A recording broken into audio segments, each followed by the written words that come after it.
Here we see two simulations about to be run. We have ether at the top and sevoflurane at the bottom. We're going to begin that anesthetic by hitting run all.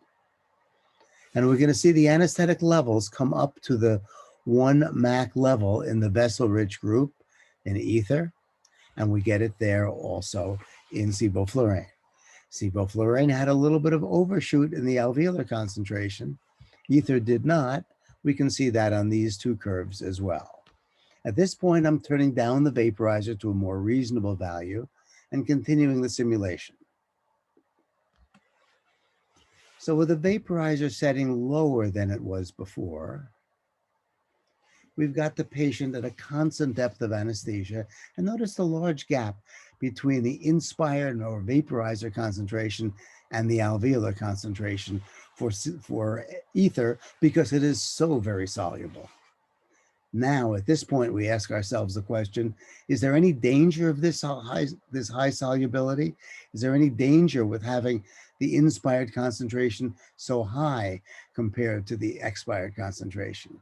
The answer is, let's see what happens if we hyperventilate both of these patients in the middle of the anesthetic. I shall do that now. So the ventilation has gone up, the ventilation has gone up. The expired concentration of ether is going up dramatically, whereas for sevoflurane, it's remaining almost exactly constant. Any insoluble drug will have this property, and any soluble drug will have that property. If we look at the overlay, show alveolar over MAC, we see that in the case of ether, alveolar gets much, much above MAC, probably enough to cause some cardiovascular problems.